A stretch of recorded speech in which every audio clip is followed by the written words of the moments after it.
Hello friends, இன்னைக்கு ஒரு important விஷயத்தை தான் நான் உங்ககிட்ட ஷேர் பண்ணிக்க போறேன். இப்போ எக்ஸாம்க்கு முன்னாடி என்ன பண்றீங்க அப்படின்னா, ஃபேமிலி கிட்டயோ ஃப்ரெண்ட்ஸு இல்லை ரிலேட்டிவ்ஸ் யாருக்கிட்டையுமே தேவையில்லாத ஆர்குமெண்ட்ஸே பண்ணாதீங்க.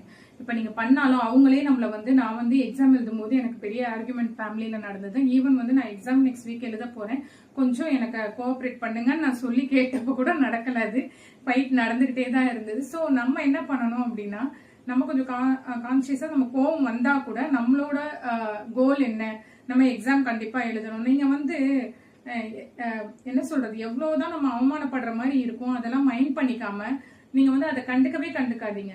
அவங்க நம்மள டீக்ரேட் பண்ற மாதிரியோ புல் டவுன் பண்ற மாதிரியோ இருந்தா கூட நம்ம அதெல்லாம் கண்டுக்காம நம்ம அவங்க கிட்ட ஆர்கியூ பண்ணி நம்மளோட mind, energy, physical health, mental health எல்லாத்தையும் ஸ்பாயில் பண்றதை விட்டுட்டு பேசாம அமைதியா இருங்க. அவங்க என்ன சொன்னாலும் ரியாக்ட் பண்ணாம நீங்க கண்டினியூஸா ப்ரிப்பரேஷன் போட்டுக்கிட்டே இருங்க. ரிவிஷன் பண்ணி எக்ஸாம் நல்லபடியா எழுதுங்க ஃப்ரெண்ட்ஸ்.